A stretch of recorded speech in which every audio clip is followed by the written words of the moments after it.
everyone. Welcome to the Writing Gals.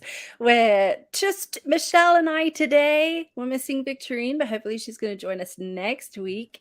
And we're going to be talking about how to write unputdownable fiction.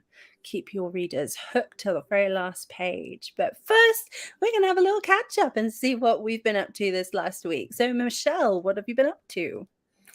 My husband has been out of town for a long time because he planned one trip, which is why I couldn't go to the same writing conference Victorine was going to. And then right on top of that, his company came in and said, hey, we need you to go to Ohio, to Cincinnati. And he was like, oh. And so he had to leave from there to go to Cincinnati. And so it's been 7 or 8 days. He's coming back tomorrow. It's the longest we've been apart since we've been married in 23 years. So oh my goodness, that's been hard, but also just having to do everything for the family by myself. Single mom, shout outs to you out there. But to reward myself for that and for meeting some weight loss goals, I took myself to get a 1-hour deep tissue massage earlier this morning. How did that go? Oh, it was a wonderful reward. And I'm like, okay, so before I used to reward myself by buying myself my favorite brand of salami, which everyone always makes fun of me for, but you have to understand we can't get it in Arkansas, okay? It's a big deal. Anyway, but now I think I'm going to start doing a massage every time I finish a book. Wow. Was it a male or a female? It's a female. Yeah. Okay. And when it says deep tissue, did it not hurt? Oh yeah, parts of it hurt a lot. Really? Yeah. Were they getting knots out, you know? Yeah. And this is a funny thing. The part that hurts most, I would think it would be my shoulders and my back. It would hurt the most, but it actually hurts really bad, right under my sternum. My collarbone right here. Yeah. And she's explained it to me before that it's because your muscles are like a pulley system.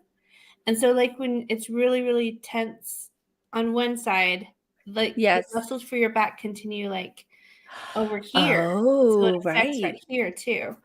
And so, yeah. Oh my goodness.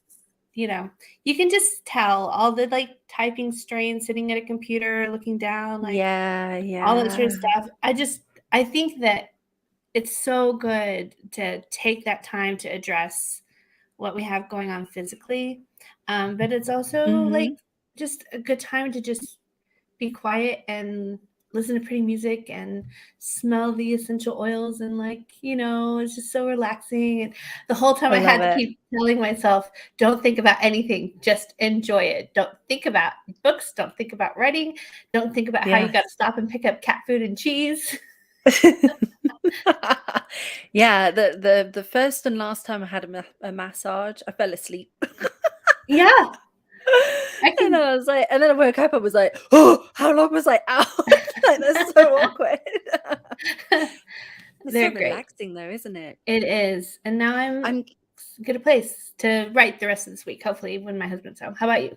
Yeah. So this week, I've been a bit naughty this week. So I should have been just writing my rom-com, but unfortunately, I've been writing my fantasy. I saw your post about that. Yes. And so anyway, it's fine. I've given myself permission. I'll just switch between the two. And I think you're doing that with your vampire and your rom-com as well. So, yes, I feel like, okay, I think it just helps when you feel like you can just, I think Lara Winters said to me, oh, it's good because you can procrastinate the one and the other. It's all good. So it's all forbidden writing. But I've had a lot of writing done this week and launched my new pirate book, and that's gone really well, although it was really scary because it's under a new pen name, and then I didn't really have an ARC team or anything to help me launch the book. So it's definitely slow and steady. but it's done better than many of my books, even on my own name. So I'm like, okay, that's great. That's awesome. It's okay. I mean, the reviews are rubbish at the moment, but it's okay because as more come in, it'll be fine. It's always crazy when books seem to go one way or the other. There's not a good mix at the beginning. It's either all bad or all good. Those first 10 to 12 reviews that come in, and when they're bad, I just about lose it. It feels like it takes a lot of really good reviews to reverse the damage that one bad review does to your average rating as well. Yes. So I'm like, okay, because I've got a decent amount of good reviews, but like just a couple of the bad reviews, and they're not even reviews, they're just like ratings. Yeah. So I'm very raw and very vulnerable at the moment, and it's scary, but the people who do love it are really passionate about it. Yeah, So I'm you're just trying to find your audience in the beginning. Yeah, You're and just throwing it out and seeing who likes it. I knew I was going into a genre that is very untapped. There's hardly any competition out there, which means it's kind of like going into a big empty room. It feels like, be like, hello. No, I felt that way about my mermaid fantasy when I released that. And I think that was kind of a buzzkill for me, that I didn't really know how to handle releasing in fantasy yet. And I'm not sure I do yet. But like you said, it's not like there's a ready audience, easy to find out there, especially writing sweet. And so. Yeah. Yep. Never mind. But no, it's good. I'm just patiently waiting for Book Talk to pick it up. There you go. And then they'll do the work for me. All be good. That's a great strategy. I see the nightly soak in Epsom salts, massage and Reiki. I love that. Although, can I just make one really embarrassing confession? I have a phobia of baths. No, that's too bad. When I was 12 and entirely too young to watch this, I watched a murder mystery program, and there was this episode where a man gets in a bath and then the bath falls through the floor into like a graveyard, I suppose. There were like all these dead people and everything. Ever since I've watched that, I've not been able to get in a bath. Oh my goodness, that would be traumatizing. I mean, not that I worry about that specifically, but I do worry that the bath will fall through the ceiling because I'm a big girl. Luckily, I don't have a second story, so there's nowhere but a concrete foundation under me. Oh, that would be helpful. Yeah, no. Oh my but goodness. I could see how baths could be relaxing if you don't have a ridiculous phobia of them. I love baths. I love them. When we go on vacation, that's one of the things I look for where we're staying. Is like, is there a big bath? Because we have a small house and I don't have a big bathtub. And so, so that's like my vacation thing. My husband knows too, that when we're both looking for like an Airbnb or where we're going to stay, that's like priority number one. So can you select that on TripAdvisor or whatever? Well, you can. So like there's must have a big like a hot tub. I'm happy if it has either a hot tub, which you can select, or if I can just see the picture of the master bath or something like that, and see that there's a big tub in there. Love it. Yeah, I'm happy. Yeah, because I love them, and I love to get a big fancy, way overpriced bath bomb. Yeah. Oh, AGL says I'm more freaked out by shower curtains and those horror movies with knives. Yeah, that's true. And also the germs that collect on a shower curtain. I'd be scared of the grime, and it's like, ooh. It's so how did we turn into this conversation? I don't know, but it's a great one. But it's interesting. There are a lot of bathroom horror scenes.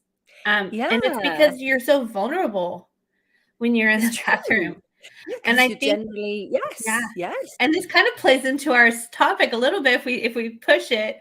Like that's what is suspenseful about it, is that everybody can relate to it because it is like a vulnerable place to be in your bathroom. And so like to prey on somebody's vulnerability is a great way to build suspense. Yeah, there's definitely one key element of writing the unputdownable fiction is if you have something that speaks to people on a collective level that makes it feel personal, then, oh my gosh, just gobble it up. Wait, I need to read this comment. Wait. I fell last winter in the tub, was worried ever since that I'd fall and need to call rescue services. So now I keep a large towel nearby. Yeah. I love that. When I was growing up, that's scary. I don't love that you fell. I'm sorry. I'm like, I love that. Laura's quite macabre today. Okay. No, I had a teenage friend that fell in the shower. Oh, and man. they called the rescue workers, and somebody that came was somebody that we all knew from church. No. And she was, yeah. Oh, my dog's barking. Did I scare your dog? No, the neighbor across the street just went to, take some trash out. And so Quincy's like, my God. how dare you come out of your own house and walk by my see window? his little fluffy face. And oh my gosh. It's like the antidote to scary things. I know. Let's look at puppies. No more scary bathrooms. Okay, so we're talking about suspense. Since we started that topic, let's just keep going with it, shall we? Yeah, why not? Because that's definitely a component of writing unputdownable fiction. So and suspense can be in any genre, Yeah, absolutely. So it's vital. Like, yeah, definitely. And so the I think suspense of like, will she or won't she? And yes, or the suspense of, oh no, the ex has arrived. What's going to happen now? Oh yeah. For me, that is the crucial part of writing a novel people can't put down, is that you're constantly, feeding them a question that they have to know the answer to right then. Like they can't wait to find out the answer to it. And so you're not finding out like, oh, what is she going to have for breakfast? Yes, that could be a question that you give your reader, but it's not going to be very suspenseful. But if it's a question like, oh my goodness, they're trapped in a small space together, are they finally going to kiss? Like that's the kind of suspenseful question that will keep people like turning that page, especially if you put it at the right place to where they can't continue to find that answer unless they go to a new chapter. Yeah, it's true. I mean, a big mistake I made as a new writer was I would end a chapter on, and then she went to bed and then went to sleep. And then the next chapter would be, she woke up and she brushed her teeth and she got ready for the day. And then she went to bed, like at the end of the chapter. And I was like, oh. And that's how we live our lives, right? I mean, our lives are just kind of like have these bookends of bedtime, right? And so it feels like if you were to tell somebody about your day, that's kind of like the parameters you're working within. Yes. And I think that not only does ending a chapter at a different place than something that feels kind of settled and calm and relaxing is like important, but like you're kind of putting people outside of their comfort zones by not giving them that closure or that like go to bed kind of moment. Yes, you want to make people feel that discomfort when they get to the end of a chapter. They need to feel like, I'm not going to feel happy until I've read the next bit. Yes. It's a bit like Netflix. I feel like Netflix is a good way of modeling your writing, and it also, so many people watch streaming, TV and that. And we all do it. We all binge several episodes of something, and it's like, I've seen a meme going by where they were saying, Netflix says, would you like to watch this 1 hour and 50-minute movie? Oh no, that's too long. But then I'll watch 4 hours of episodes of 20 minutes or something, because it's so cleverly written. I think it's worth making a point that the way that literature is structured and the way that books are structured now is very different from even 10 years ago or even 5 years ago, because everyone's attention spans has just changed. So, but I think that it's actually getting more similar to what it used to be in like the 40s, 50s, 60s kind of thing. Because in the days of like Pulp Fiction and even further back when people were only releasing were releasing books in serialized episodes in the newspaper, they ended on some sort of suspenseful moment every time. Great Expectations was that the reason why it was so long was because Charles Dickens was writing it for a newspaper, and he wanted to get the paycheck, so he's like making it as long as possible. And yes, every chapter is crafted in that way. It's a complete story, but it would open up another question at the end of the chapter, and you're like, I have to. You're absolutely right. I think it's important to remember that, because there are classics that fit that mold, but it's important to remember like which ones, because you can tell the difference between ones that originated where they were put in a magazine or a newspaper, than ones that were just like, the unabridged version of the Count of Monte Cristo or something, or Les Miserables. I don't think Les Miserables was put in a newsletter. Someone out there might be like, no, actually it was, but but try and read the unabridged version of Les Miserables. Like, it's very hard, and I love that book. It's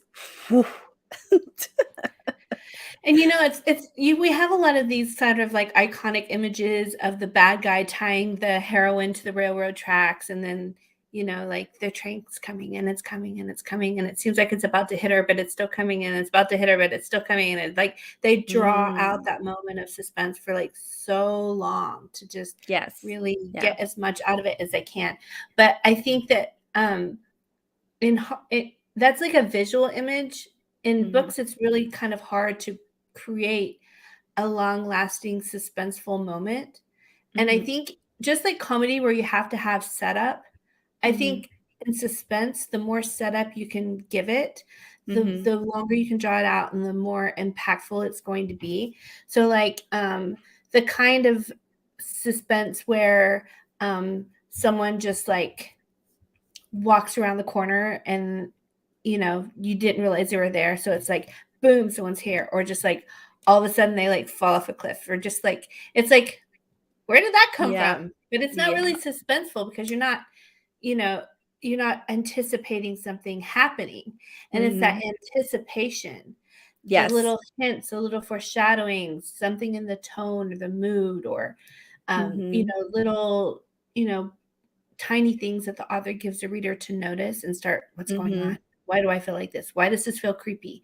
Why is this person here? Just like, if you start asking those questions, it creates anticipation and questions, and they start feeling that suspense, and then you build on it and build on it and build on it.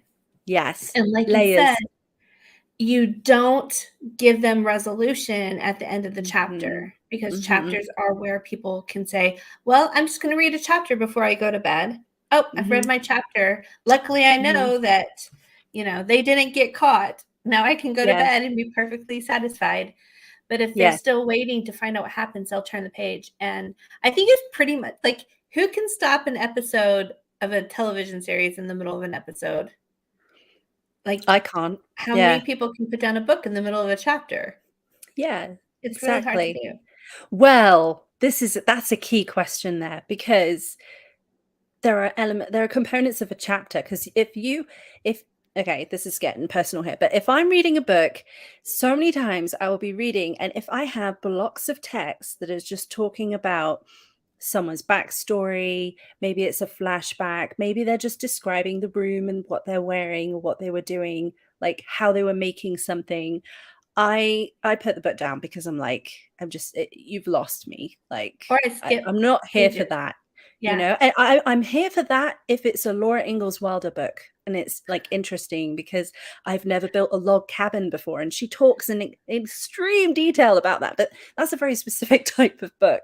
When I want to read something that has a plot and that suspense is building, and then suddenly they go into a massive amount of, like we talk about, don't have filler.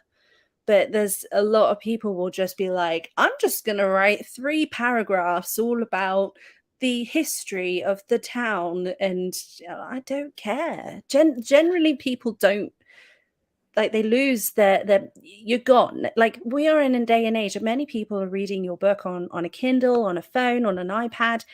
Well, they're constantly getting notifications. And even if you're reading a paperback, you've got your phone nearby and it flashes or it pings. And we're in a world where, like, there's so many things that are competing for your attention.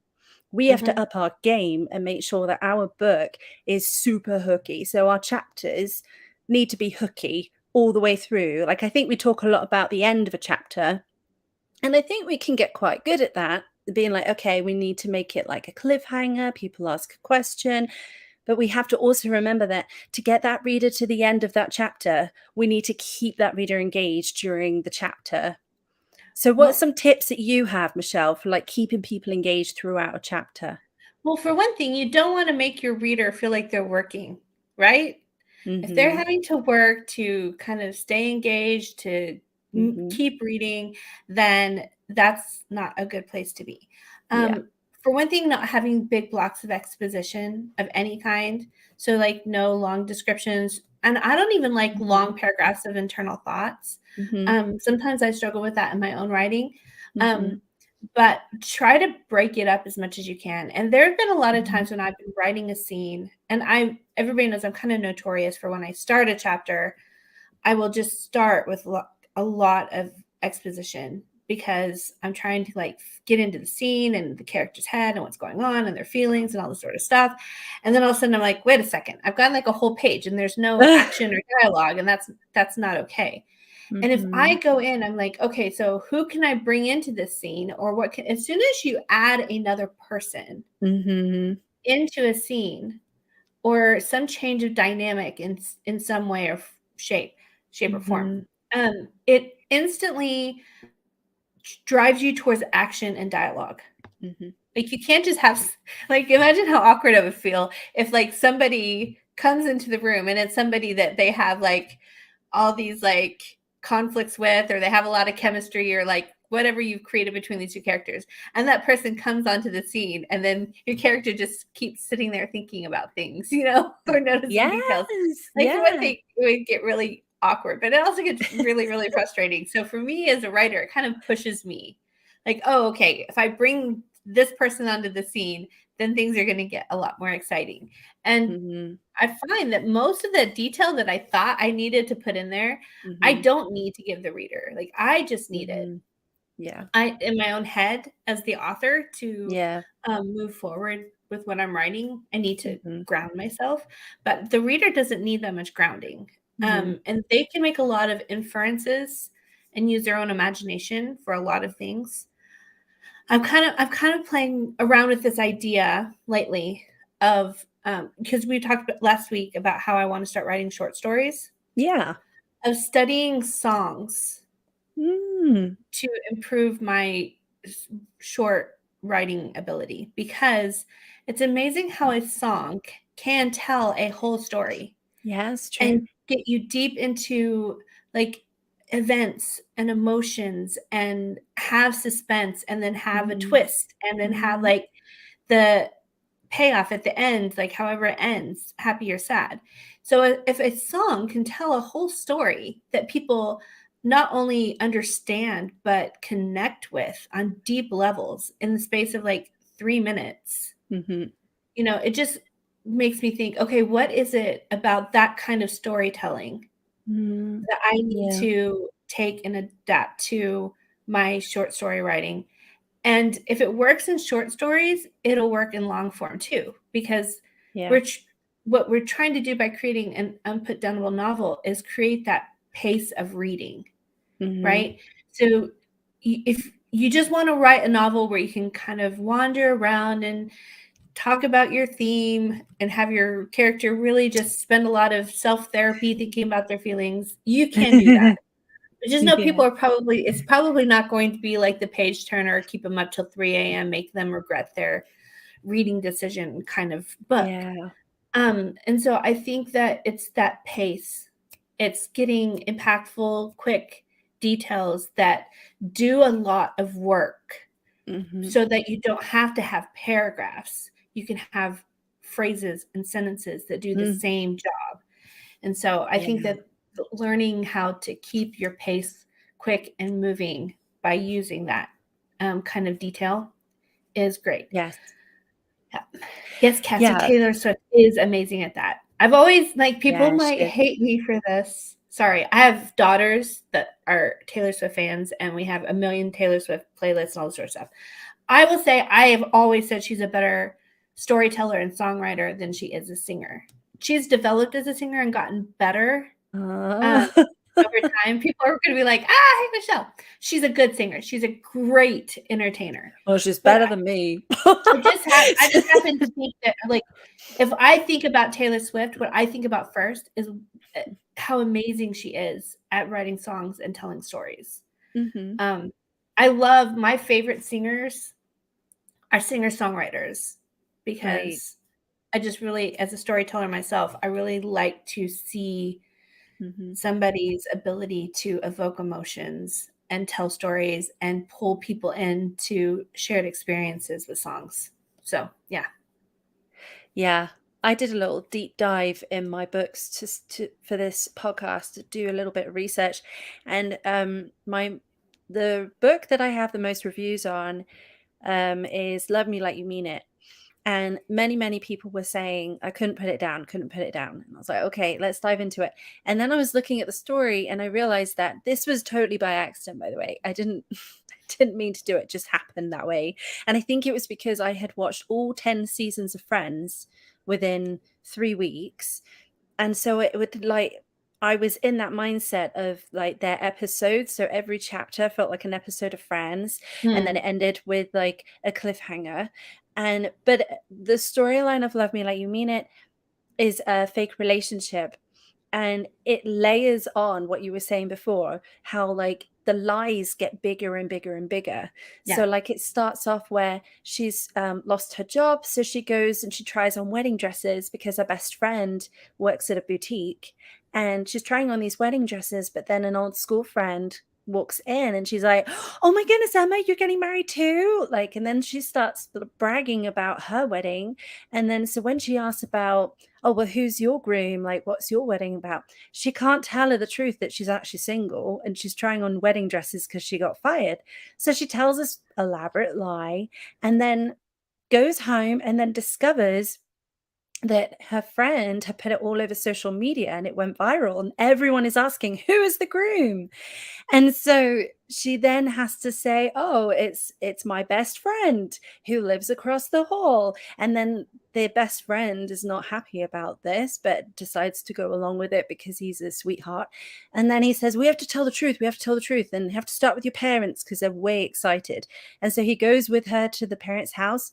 And then the parents realize it's him because they didn't know that at this point. And then they're like, we're so happy. We've been wanting this for so long. And then they're like, oh no. And then they find out that donations have been rolling in their name to the children's hospital, because that was one of the lies that Emma had told. And they had raised all this money that the hospital then contacts them and asks them to come and visit and see the children. And they're so grateful. And then there's people, like, it just gets bigger and bigger and bigger to the point where it's like, yeah, honestly, like every chapter is more crazy than the last one.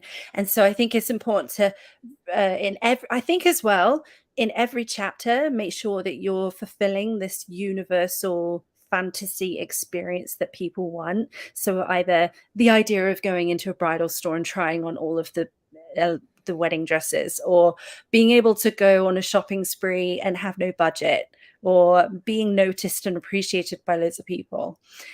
I see we have comments. I'm just going to stop rambling for a second. Well, I'm glad you started talking about universal fantasies, like, people, everything that people can agree with or understand or relate to, but especially the things that people come to a book to read about. Yes. If you've delivered it in the first part of your book, don't take it away from them. Like if you've hooked them and they're, super into it, and then you like let the ball drop, they're going to put your book down. So you have to keep delivering that. And or maybe deliver something similar. But like, for example, there's this drama, I think it's on Netflix now. It's a Chinese drama. It's called Love Between Fairy and Devil. And he is a very morally gray character. He's like the villain. The hero is the villain. Is he the devil? No. So in Chinese mythology, it just, like, they say devil, but it's more like gods. Does that make sense? It's more like Greek mythology almost, where there's this group of powerful immortals and this group of powerful immortals, and they just have different ideas of how things should be run. And so it's not like related to Christianity at all, if that makes sense. No, it's like, it's not based in Christianity. And so anyways, but the thing is that they're opposing forces. And so there's this scene where, like, he's just this charming villain, but he's really very, very, very powerful. And there's this scene where he has to keep her alive because of reasons, like he will die if she dies. And so like he doesn't like her yet, but he has to keep her alive. Anyways, he goes in front of the whole entire force of like the fairy immortals. Mm-hmm. And there is this sort of suspenseful moment, like they're trying to take her away and kill her. And he's like, you can't Right. have her, she's mine. And Oh, so like yeah. when he looks and he just has this look, his expression, like touch her and you'll die kind of thing, right? Mm-hmm. And Mm-hmm. they pull it off so well. And it's Mm-hmm. so gripping. And it is definitely like a trope that I am there for that, right? Oh, yeah, All day yeah, long. I have And then that like, in my pirate romance. yes, and then like 4 or 5 chapters later or episodes later, they're like wandering around this village and like all of that dynamic is gone. It's like cutesy and fun and blah blah blah blah Oh, blah blah. right. But the dynamic is gone. And so Oh, like I was so hooked. I'm like, I am here for this. And then yeah. they completely changed the dynamics because of where the plot went. And I just Oh, had a really no. hard time coming back and continuing to watch the episodes That's after really that, disappointing. you know? And You're like, like, "Bring it back. Bring the yeah. angst back." And he started changing as he fell for her Mhm. and becoming like a nicer person, Mm. which was Okay. good. I mean, it was supposed to be good. That's what you think should happen. But somehow he lost so much of his charm, Yeah, you know, yeah. when No, that happened. I totally so in my pirate romance, it's a dark romance, so it's very much like he's dominant, he's very possessive and control. I mean, so she's engaged to a prince who's a golden retriever kind of personality. He's adorable. But then the palace is stormed by pirates and she's captured by pirates and forced to marry the captain. And the captain says, he says, "You have no need to fear my crew, they will not touch you." And she says, "Well, how can you know?" And he said, "Because you belong to me." And Mhm. then he says, he said, like, he commands her to do things like sit, and he says, "Good girl." And he, when she gets taken by other pirates, he goes and he saves her, and then he bellows, "Touch my wife and I'll destroy you all." And it's just so possessive. But even after that, like, he, even to the end of the book, he stays pretty possessive because that's the allure of that kind of Yeah. character. Now, of course, that's something I'm exploring in book 2, where she's going to start coming into her own and start pushing against that a little bit. And then there's going to be this little push and pull. But I think that universal fantasy of a man saying, like, certainly good girl for me, I'm like, yeah, if he growls good girl, I'm like, yeah, this is my book. But yeah, it's interesting that even on TV, Mhm. they make these mistakes and you're like, oh, that's such a shame, because if they had just tweaked it a little bit, and it sounds like they went too far into the plot's taking us here, and they forgot about the characterization. So Well, it's important to remember the characters, right? it's important to remember the characters, but even as the characters grow and change, Mhm. which we want them to do, they Mhm. have to remain true to that element of their personality that was Yes. fascinating, right? Yes, they can have like they can grow into a romantic and charming and golden retriever personality, but still get like inflamed and angry and hot-tempered at certain bits because that's just who they are, you know? Kind of like Captain Stone behind closed doors starts to be more of the sweet, swoony, romantic book boyfriend, but to literally anyone else, he like hates everybody else, right? And is like seen as this hard exterior. And it's only her that sees under that, Mhm. rough exterior into the gooey center. Yeah, and that's a character trope in and of itself, yeah. It's true. And so, like, if you find that your book is put downable, like, if people just put it down, or they Yes. say, like, "I couldn't finish," or something like that, um, figure out if there is a point at which things change too much or it Mm. stopped being true to what that is, especially if you're watching a Mm. movie or a series or reading someone else's book. And there Mhm. comes a point where you're like struggling to keep reading. like you feel like you're kind of Mhm. forcing yourself to keep going with it. As an Yeah, author, your job is to stop right then and figure out why. it's a good idea. Unfortunately, sometimes like everything becomes work. And I'm sorry, that's just how it is most of the time.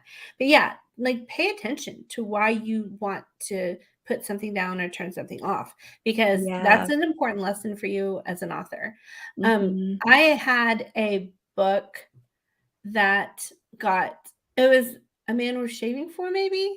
Mhm. No, no, no. It was the second book in my rom-com series, I think. Okay. And there's somebody who left a review that said, "I only meant to read the first chapter and put this down, but I found myself reading and I couldn't put it down until I got to chapter 12, blah, blah." So it was a positive review and she was raving about how she couldn't put it down. But then I'm like, wait a second. What happened in chapter She 12? put it down in chapter 12?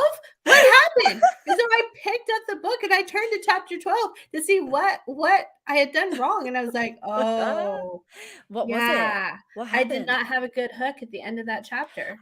I Oh, did not. And so that's it's so like, oh interesting. man. Yeah. So I just always remember that review for somebody telling me I put it down at chapter 12 and I'm like, let's go investigate. Let's see what's going on, because Yeah. that's crucial information.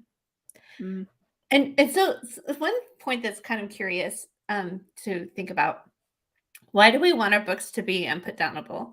Like, why do we want to ruin people's lives? Why do we want to make them have like a sleep hangover at work the next day, and Yeah. not get their dishes done and feed their kids cereal for dinner and that kind of thing? Like, why are we so evil? And number one, it's because we know that as horrible as those like consequences might be, they want that kind of experience. Mm. Like, nobody wants to read a just so-so book or a meh book. Mhm. They Mhm. want something that is that powerful and that gripping that they just will do anything to keep reading it and be totally Yeah. irresponsible. So we know we'll keep selling books to them, right? Mhm. They're gonna Yeah. like, if she provides this experience, I'm gonna keep coming back to get more Yes. of that for sure. Yeah, it's So, it's all about the read through and retention, and if you can write a memorable book as well, that your story stands out. I mean, my goal is always to write a book that people think about long after they've read it. I want to yeah, like invade their brain and it yeah. just be like their own mind nags them like, "Oh, I wonder if Laura's come out with a new book yet." Or "Oh, I wonder if she's written another book in that series because I want to know more about that character." Or Mhm. just like replaying scenes in their mind and just digesting it. I mean, I had a comment on TikTok in one of my videos where they were like, "I've read this book 5 times." And I was like, "What? I don't even think Yeah. I've read, like, apart from editing phase, I don't think I've read my books 5 times." Um, and that's obviously helpful because there's a big market out there, there's a lot of competition, and the more that we can do to invade people's brains, Yes. the more it's like you say, Michelle, all the time, it's building a fandom and super fans instead of just having people, because I have seen a lot of authors experience rapid, sudden, explosive success, right? With like one book or series. Mhm. Amazon picks it up, the algorithms, or maybe they just wrote a really good series and people storm through it and they do really well. And then they don't know what to do because they do new releases and they cannot replicate that success because it's almost like they didn't. Sometimes this happens by accident, or sometimes it was Amazon's algorithm was helping you. So it's important to make sure that the content that you're writing is memorable and something that people are going to come back to and want to come back to. Um, So here's the awkward yeah. thing about us just having two people on the podcast. What? My daughter has an alarm going off back there that's going to drive me crazy, if not everybody else. So I'm going to let you read some people's comments while I go turn Okay. her alarm off. I I'll be cannot right hear the back. alarm. It's all good. It's going to drive me crazy though. Hold on. It's the Laura show. Da da da. Don't do jazz hands, Laura. Sorry, guys. You got me for a minute. Ah, Cassie. I love that advice. I learned so much from books and movies and shows that I dislike or am disappointed by. Yes. Me too. I mean, I think I consume a lot more movies and shows than I do books. And last night I watched The School for Good and Evil. And I was really disappointed by it, mainly because I was so excited about it. I'd hyped it up so much. But it was like definitely a learning opportunity for me, especially as I'm writing in fantasy, to pick out what I loved and also the points in that story where I was like, I feel a bit pulled out of that. Have you seen it, Michelle? The School of Good and Evil? I've seen the trailers and previews and Yeah. stuff like that. I haven't watched it yet though. I was super excited about it because I love fairy tales and I love that kind of thing, but I was very let down, and there were just points in the story where it was almost like I went, "Ah, like that got a bit silly," or "Oh, that just got like that doesn't make sense," or it was really Mhm. disappointing. But I was able to write some notes where I thought, "Okay, learn from other people's mistakes, Laura. This is what I'm not going to do in my books." Absolutely. Um, we have a question. How do you help word output? So like getting a bigger word count? I'm guessing, like, how do you write more? One little trick I do when I'm really struggling to write is I set a literal like a 5-minute timer, and I think I'm just going to write a sentence or two or whatever, and then when the timer goes off, I'll commonly then turn it off and be like, I'll just keep going a bit. Or although sometimes, I find that if there were like security cameras in my house, honestly, I'd be a millionaire because those videos would be hilarious. The amount of times I'm propped on my laptop like this and my kids like walk in and I'm like this. And it's just like J J J J J on my manuscript. Sometimes you really do just need like lots of caffeine, I think, to wake you up.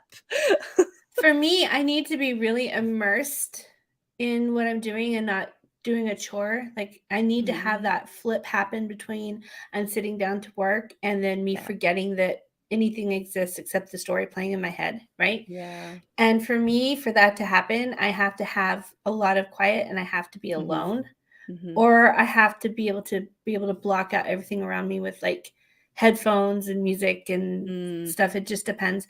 Um, so for me, what helps me, I found, to get a bigger word count day is to mm. actually get up before anybody in my house is even close to waking up, like around Yeah, 5 a.m., yeah. and getting up early to write so that I have that space to Mhm, get into that zone mhm. and flow.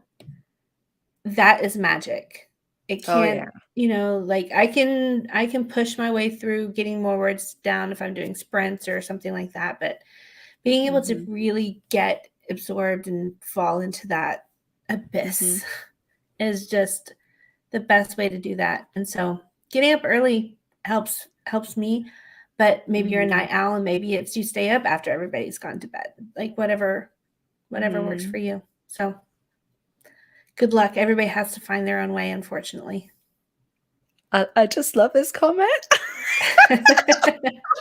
It's like a new real life romance. You're a full night with your lover and exhausted the next day, yet euphoric. I love that. I think that was talking about devouring a book and then the next next day being like, what are words? Where am I? I love that. Um, Oh, Cassie said one of the best compliments I've ever gotten was when my best friend said she was thinking about this movie she really wanted to watch again, but she couldn't remember what it was. It was my book. I love that she thought it was a movie because it was a movie in her head. Yes. Oh, yeah, that's magic. And I really think that's interesting because if we're trying to create that experience for people, Hmm. sometimes I think authors are putting too much in, like we were talking about having too much like description or something like that, Yeah. Hmm. right? I think too often we're trying to set the scene Hmm. like a camera would Yes. visually. And we need to remember that our words might actually get in the way of the other person's imagination Hmm. if you go too far. Yeah, less is Because more. Yeah, because it's not immersive anymore.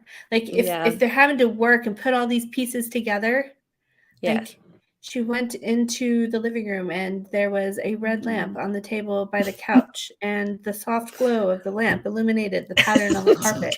And, like, if you just go on and on and on, you might think, "I'm setting the Yeah. scene like a camera would, Yeah. with so that the reader can look Mhm. and see the scene."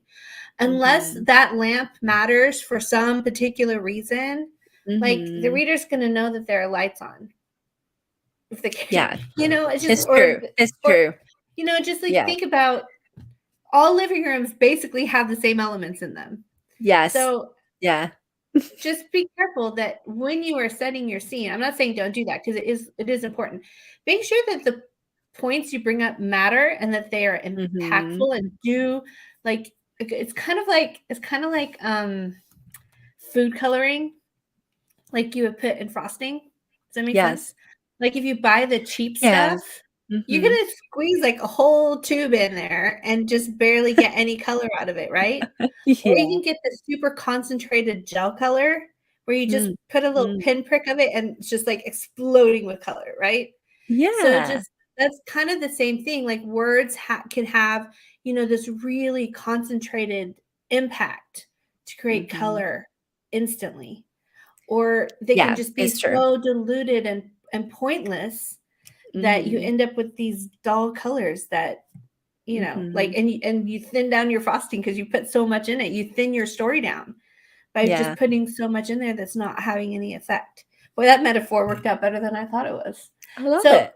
but it's exactly what it's like. So choose your words carefully. Yeah. Make sure, don't just, like, if you set the scene for yourself and you found that you've written, like, multiple paragraphs of the stuff, remember, like, this is an obstacle that my reader is going to Mhm. have to slog their way through. So Mhm. what can I do? What are the important pieces here? And how can I say it in a better way, in a shorter, more concise, more impactful Yes. way? And as soon as Yes. you clear all those roadblocks, then your readers pacing, they're just going to rip right through that. But Mhm. all of that detail that you think you're taking out that is so vital is still going to be filled in their head. They're Mhm. they're not they're not going to miss as Yeah. much of it as you think.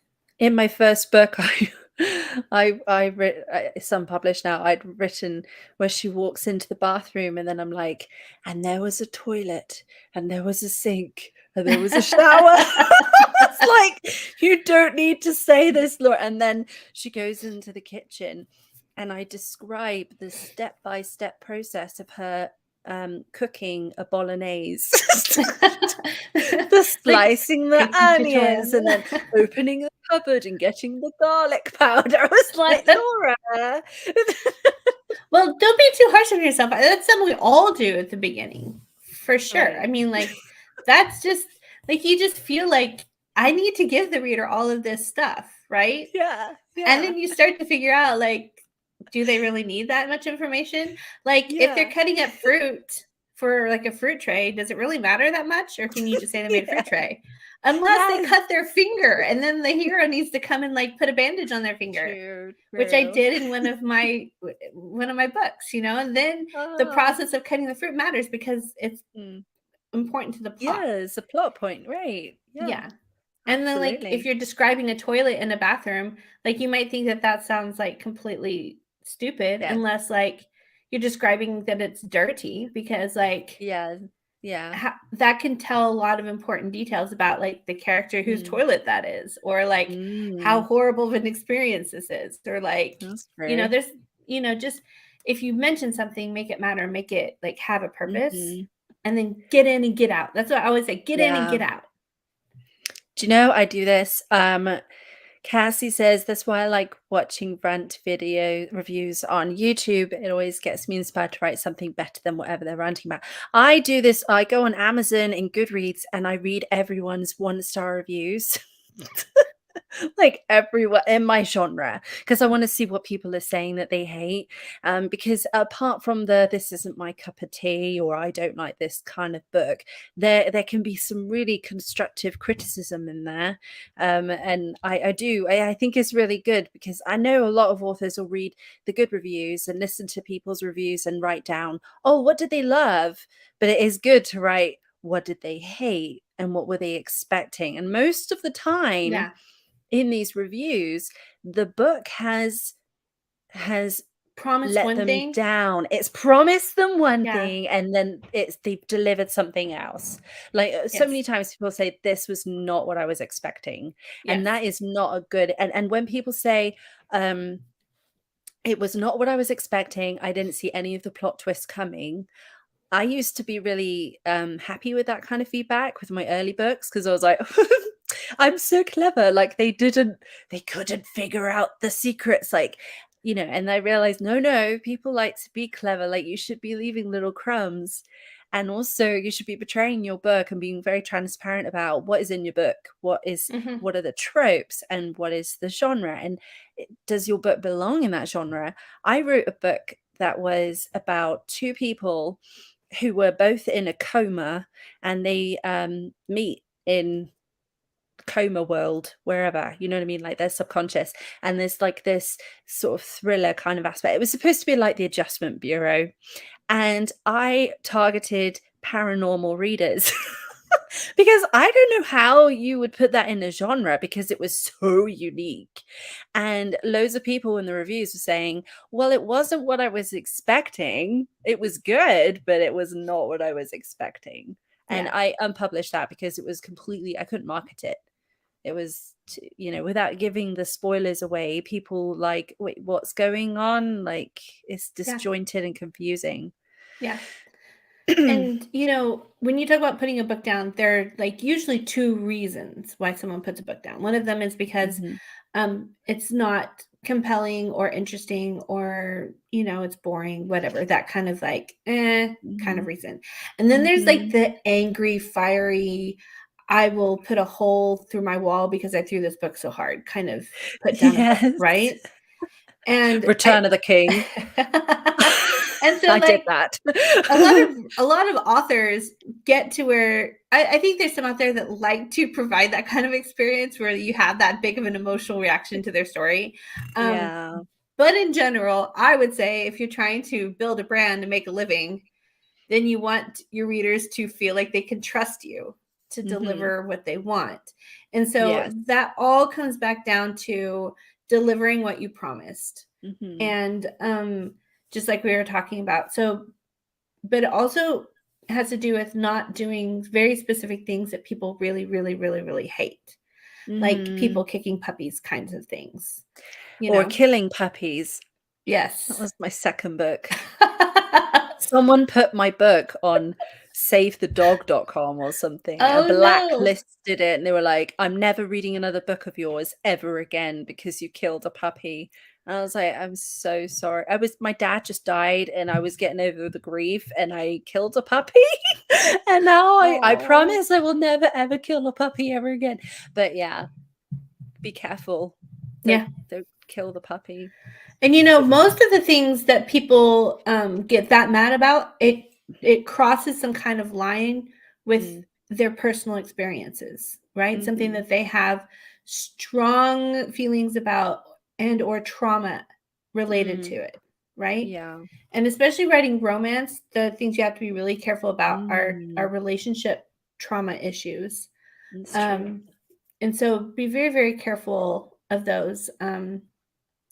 Just introducing another woman, the other woman character, can be very, very Mm. tricky, which I found out in some reviews on one of my books, because you see Yeah. the other woman come into so many books and movies and television series that Yeah. it's kind of like a core romance character type.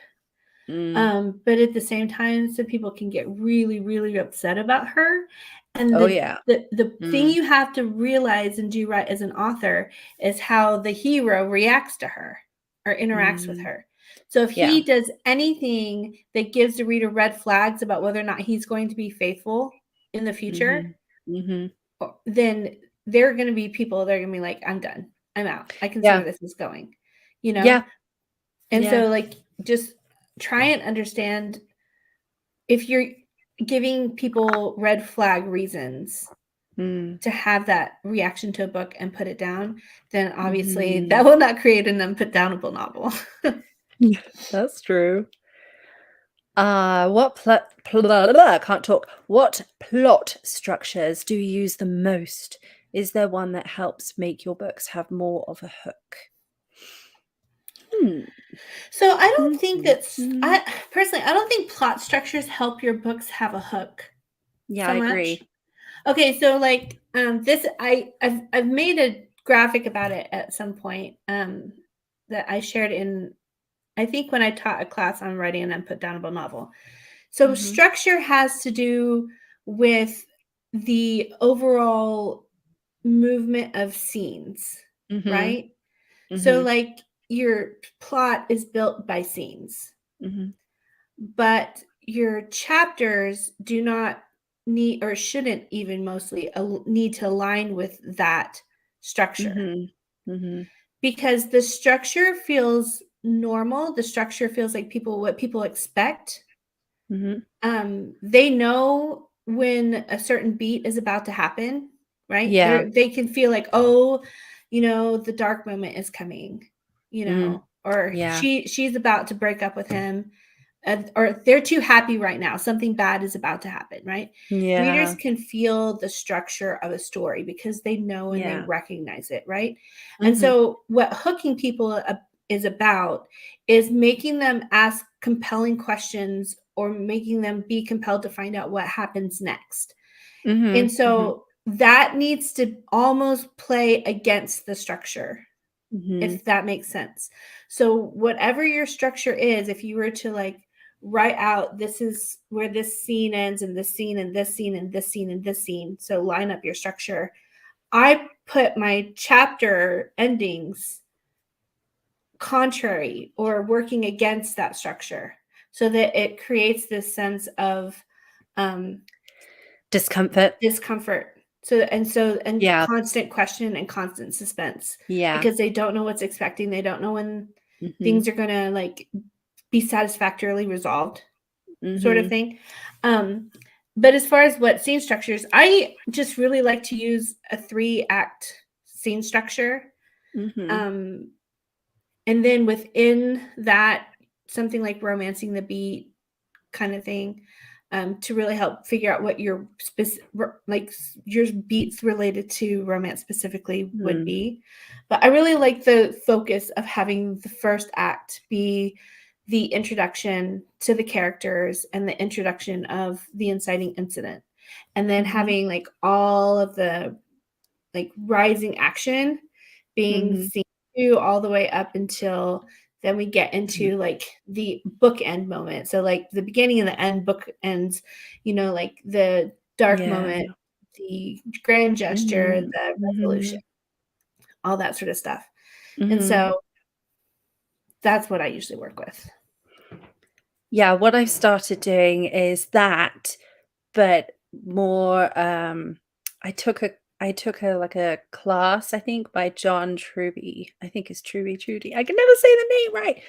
I'm dyslexic. I can't remember if it's a B or a D, but anyway, I will search him up again. But anyway, he was explaining about if you follow like the Marvel structure, where it's the 3-act structure, but you times it by 3. So it happens 3 times, but each time it gets bigger and bigger than the previous time, which works really well in fantasy or, genres that I think with romance you can keep it just the 3-act structure. It's normally quite sort of simple. It does what it says on the tin, it's fulfilling that role. But particularly like with my pirate romance, I made sure that there was this 3-act structure and it kind of repeats several times, and each time it got bigger than the last time. And the training I had was that Marvel does this because it's to give you kind of this taste of the whole experience of a movie, but then keep raising the stakes each time. And it's like you were saying, Michelle, at the beginning of the podcast about building that suspense. It just gets more and more intense. So they might get a little bit of a win, but then something even worse happens and it really magnifies the stakes. So that's just something to play around with. I've done it the last couple of books. It's done really well in terms of a lot of people like, I just read this till 4 a.m. I think it's quite gripping to have that kind of style. But also I think the main thing is not having too much filler in your book, not letting anything drag. Don't be over descriptive. Don't be just talking about them getting ready for work.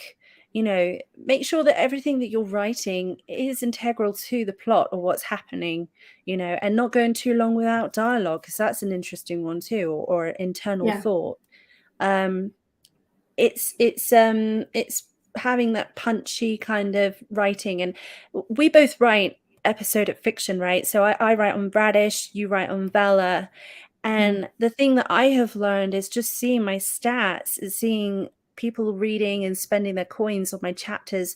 If there's a sudden dip in a chapter, I'll go back in and be like, oh, what happened? Like, that's very interesting. So I think if you guys want to play around, if you're not in the US, you can just apply for Radish and see if they can add you on their books, and you can just play around. It doesn't even have to be a book that you plan to publish. I do think it's a good experiment to see where you're losing readers, and then you can adapt. What are the rules on Bella? How many days? Because on Radish, you're only allowed to edit your episode 7 days after you've uploaded it. Oh, you can edit whenever you want to. Oh, it's just don't. It just doesn't, from what I've experienced, update for readers who've already downloaded it very well. Yeah, but for new readers, it would be there.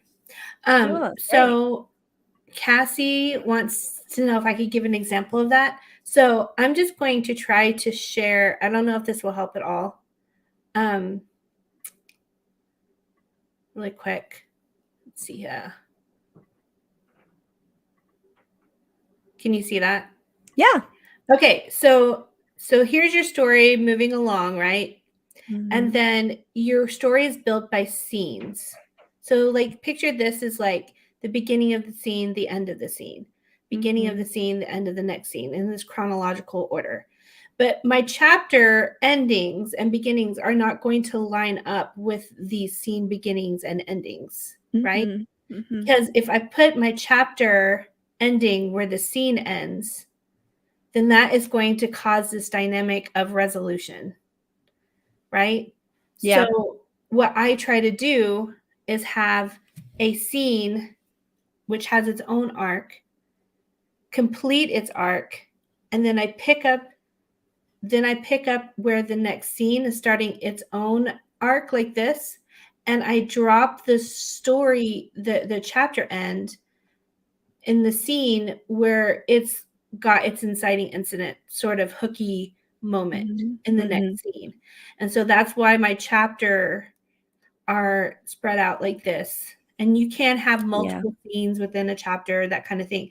But I just try and drop that chapter ending at a moment of, suspense, or, that inciting incident hook kind of moment within a scene.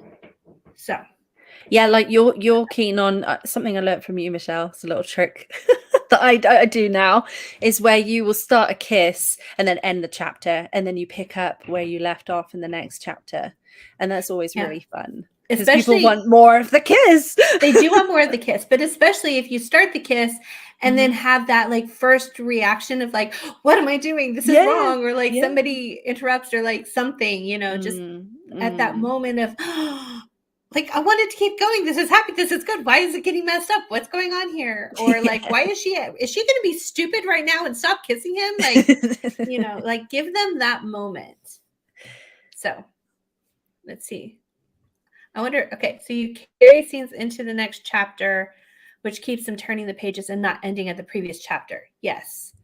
So that's, if you watch something on like Netflix, like I'm telling you, if you guys aren't watching Korean dramas or Chinese dramas, you need to watch them for this reason.